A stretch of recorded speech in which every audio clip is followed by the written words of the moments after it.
क्या लिखा है अध्याय? एक चर का रैखिक समीकरण। इसको पढ़ने पर आपको समझ आ जाएगा कि आपको किस प्रकार के पदों को इस अध्याय में पढ़ना है। सबसे पहला ये शब्द क्या लिखा है? एक चर। तो चर राशि आपको इससे पहले अध्याय में पढ़ाया हूं। किसे कहते हैं? किसे कहते हैं? जिसका मान निश्चित नहीं रहता और उसे हम x के रूप में, चाहे y हो चाहे z या p q r, ऐसे अल्फाबेट्स के रूप में हम उसे डिनोट करते हैं, लिखते हैं। ठीक है। अब वहां पे लिखा है एक चर, इसका मतलब आपके पास कोई भी एक प्रकार का ही चर होगा। अगर प्रश्न में x लिखा है तो पूरे प्रश्न में x और x ही रहेगा। ऐसा नहीं कि x के साथ y भी आ जाए। अगर x के साथ अगर मैं y को भी लिख दूं, x धन y ऐसा करके, तो ये हो गया दो चर। और आपके अध्याय में एक चर लिखा है। आप आगे पढ़ोगे आने वाली कक्षाओं में। अभी आपको एक चर का रैखिक समीकरण मतलब कहीं पर प्रश्न में अगर x वाले पद हैं तो केवल और केवल x वाले पद ही मिलेगा। कहीं पर y का कोई पद लिखा है तो केवल y ही रहेगा। दूसरा, इससे समझना है रैखिक समीकरण।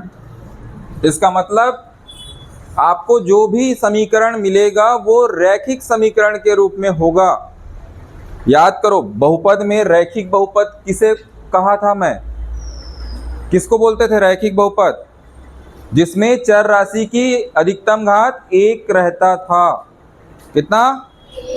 इसका मतलब आपके पास जो भी समीकरण रहेगा इस अध्याय में, उसमें उस चर राशि की घात एक ही रहेगा। जैसे मैं यहाँ पे लिखा, अगर 2x धन 3 बराबर 7, एक उदाहरण के लिए एक समीकरण लिखा, तो ये एक चर का रैखिक समीकरण है। देख लो, यहाँ पर केवल x ही है, x के अलावा कोई दूसरा y z नहीं है।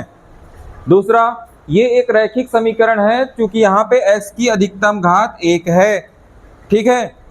तो ये तो आपका जो अध्याय में लिखा है उसका मैंने आपको शाब्दिक अर्थ बताया है कि आपको इसमें किस प्रकार के समीकरणों को पढ़ना है। ठीक है।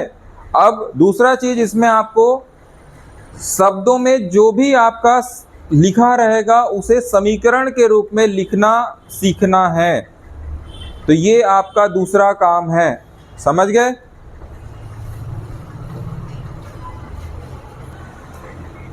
सबसे पहला इस अध्याय में आपको ये सीखना है कि किसी भी प्रश्न में कथन को पढ़कर समीकरण के रूप में लिखना। सबसे पहली बात ये, इस पर ध्यान दो। समीकरण, कहीं पर भी अगर ऐसा सब समीकरण कहीं लिखा है, इसका मतलब समझ जाओ कि उसमें एक दायां पक्ष भी है और एक बायां पक्ष भी है और उसके बीच में बराबर का चिन्ह लगेगा। पहले भी पढ़े हो। जैसे उदाहरण के लिए आपका पहला प्रश्न में लिखा है, दो क्रमागत संख्याओं का योग कितना लिखा है? 11। इस 5.1 का पहला प्रश्न लिखा है, दो क्रमागत संख्याओं का योग 11 है। संख्याओं का योग बराबर 11। अब ये तो हो गया कथन। अब इस कथन को समीकरण के रूप में लिखने के लिए सबसे पहले, जब भी समीकरण के रूप में लिखोगे तो आपको चर राशि, चाहे वो x हो चाहे y हो, उसका उपयोग करना है। तो सबसे पहला ये शब्द क्रमागत, इस शब्द का मतलब क्या होता है?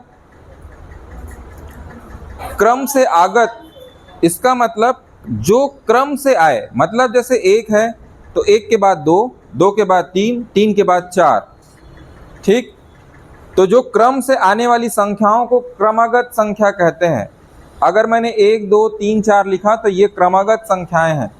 लेकिन अगर मैंने 1 के बाद 3 लिख दिया, 3 के बाद 5 लिख दिया, तब वो क्रमागत संख्याएं नहीं कहलाएगा, क्योंकि वो क्रम से नहीं है। क्योंकि हर एक संख्या के बीच में एक एक का अंतर है, जो मैंने अभी कहा था, 1 के बाद 2, 2 के बाद 3, 3 के बाद 4। तो हर दो संख्याओं के बीच में कितना का अंतर है? 1 का अंतर है। इसे आपको समीकरण के रूप में लिखना है। तो वही जो आपके अभी जो बोला उसको उदाहरण के रूप में लिखता हूं मैं, 1 2 3 4 और ऐसे और भी आगे।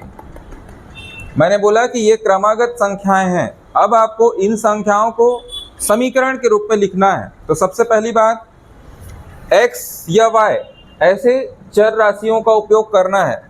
देखो, अगर मैंने मान लो 1 को x के रूप में लिखा है,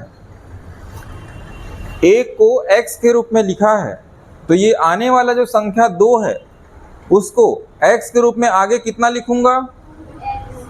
गलत, इसको लिखूंगा मैं x धन 1। अगर एक x है तो ये 2 को लिखेंगे x धन 1, उसके बाद 3 को लिखेंगे x धन 2, फिर 4 को लिखेंगे x धन 3। ये देखो, अब आगे रख के देखो, x को मैंने कितना माना? 1। अब इस एक x के जगह में अगर 1 रखोगे तो 1 धन 1 मिलके 2, फिर इस x के जगह में अगर 1 रखोगे तो 1 धन 2 मिलके 3, फिर यहाँ पे अगर इस x के जगह में 1 रखोगे तो 1 धन 3 मिलके 4।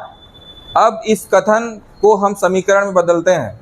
दो क्रमागत संख्याओं का योग 11 है, तो वहां से कोई भी दो संख्याओं को ले लो जो x के रूप में मैंने लिखा है, ठीक है। तो यहाँ पे लिखेंगे, माना दो क्रमागत संख्या